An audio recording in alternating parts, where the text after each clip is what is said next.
Guys இந்த rider மினியா 24ல பாத்தீங்கன்னா ரொம்ப புதுமையான விஷயங்களை வந்துட்டு ராயல் என்ஃபீல்ட் நிறுவனம் வந்துட்டு இன்ட்ரோடியூஸ் பண்ணிருக்கு.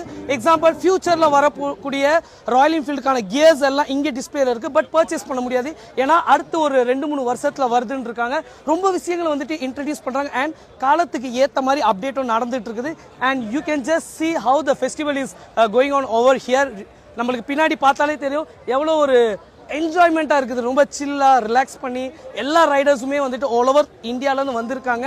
அண்ட் அது போக இந்த மாதிரி டிஜே பார்த்தீங்கன்னா ஏகப்பட்ட இடத்துல இன்னைக்கு நிகழ்ச்சி நடந்துக்கிட்டே இருக்குது. இங்கே வந்து லேடிஸ்க்கான ஆர்ம் ரெஸ்லிங் அங்கே நடந்துட்டு இருக்குது. ஸோ அதுக்கான ரிஜிஸ்ட்ரேஷனும் நடந்துட்டு இருக்குது. அண்ட் இங்கே ஒரு சுவாரஸ்யமான விஷயம் என்னன்னா, லேடிஸ்க்கு தனியாக, விமென்ஸ் தனியாக, மென்ஸ் தனியாக பியர் காம்படிஷன், அன்லிமிட்டெட் பியர் குடிச்சு யார் காம்படிஷனில் ஜெயிக்கிறான்னு. ஸோ இதெல்லாம் இந்த ஈவெண்ட்டோட ஒரு பார்ட்டாக இருக்குது. And you can just check it out. மக்கள் எல்லாமே இங்க பாருங்களேன் எவ்வளவு அழகா கப்புள்ஸ் வந்திருக்காங்க. Sir welcome.